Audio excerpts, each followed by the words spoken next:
Uno de los anuncios más esperados para el país, la conformación de la nueva cúpula militar. Bastante diciente y coherente el nombramiento del general Eric Rodríguez ahí al frente entonces de todas estas fuerzas militares, porque esto pues va muy en esa línea de esa política de seguridad, de recuperación del control territorial por parte del Estado, que anunció Abelardo de la Espriella desde la campaña. Fue una de las banderas y una de sus promesas más fuertes. ¿Y por qué digo yo, compañeros, con las buenas noches, que coherente y que muy diciente? Porque lo recordábamos allá en nuestro informe. El general Rodríguez, pues en su momento levantó la mano en el gobierno anterior y dijo, mire, aquí las disidencias en el Meta están constriñendo a la gente, la están intimidando, no la van a dejar votar libremente, y eso, por supuesto, causó una enorme incomodidad en el gobierno anterior, en el gobierno de Gustavo Petro. Ahora entonces, este hombre, que en su momento alzó la mano, va a tener a su cargo 180.000 integrantes de Ejército, Armada y Fuerza Aérea Colombiana.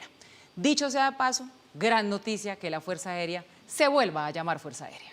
Pues generó mucha polémica. Paula, muy buenas noches. Mauricio también y a todos los que nos acompañan. Mire, yo lo que más resaltaría de todo este ejercicio y del discurso del presidente Abelardo de la Espriella fue que realmente se ve a un comandante supremo empoderando a los militares, porque el discurso y las palabras van en esa dirección.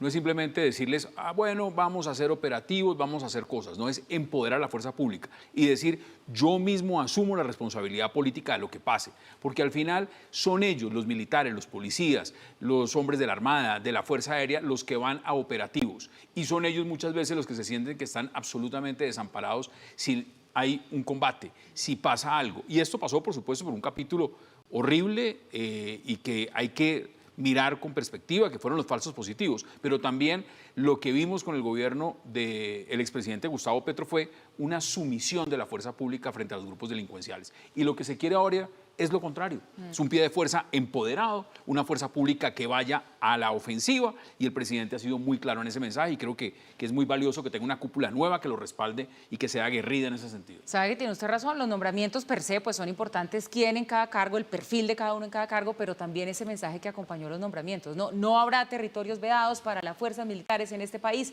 y bueno, todos estos anuncios también que hizo paralelamente en esta declaración Abelardo de la Espriella. Así es, dicen los que saben de estas materias de estrategia militar que hay tres elementos fundamentales para que una estrategia militar o para que una ofensiva militar sea efectiva, sea sólida, garantice el control del territorio.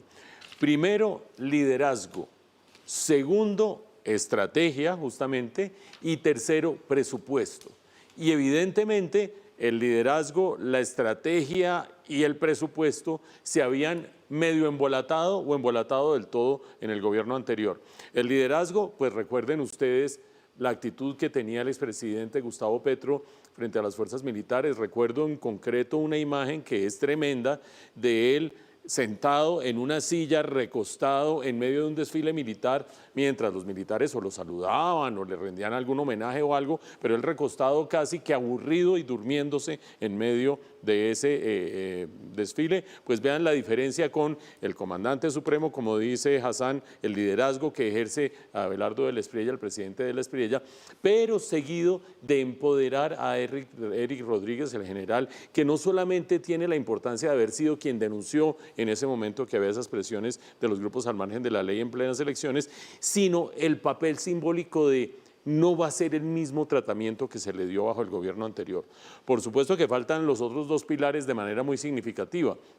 Uno, la parte estratégica, que en eso yo creo que las fuerzas militares en Colombia han ganado mucho terreno, aunque se haya congelado ese terreno ganado en términos estratégicos durante 4 años o 3 años y medio, y allí hay que empezar a hablar nuevamente con las inteligencias internacionales, a pulir esquemas, a pulir ofensivas. No, la paz total adormeció a la fuerza pública en esos frentes, pero ahora queda haciendo falta el otro elemento, que es el presupuesto. Por supuesto, bajo el gobierno de Gustavo Petro se elevaron los salarios y las remuneraciones a la fuerza pública, y eso es muy significativo hoy para una buena parte de la fuerza pública, especialmente en los niveles más bajos de la organización. Pero lo cierto es que hay que restablecer los helicópteros, comprar los repuestos, reparar, buscar los sistemas antidrones, mejorar la tecnología, y todo eso requiere plata.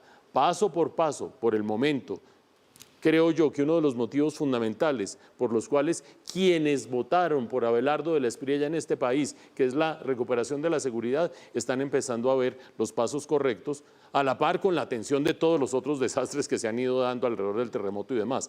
Pero la ciudadanía creo que está viendo los pasos correctos en este frente.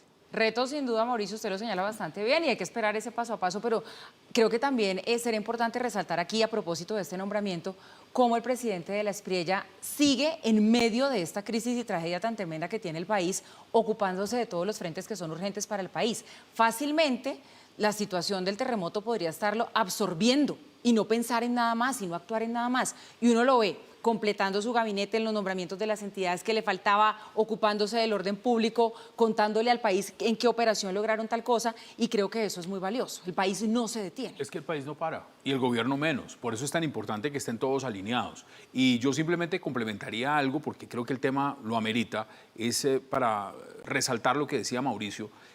Cambiamos el discurso absolutamente, Paula. Mire, pasamos de ver a los delincuentes y las disidencias de las FARC protegidos por la UNP a un presidente diciéndole a las fuerzas militares: el que no se someta será dado de baja, como es en derecho.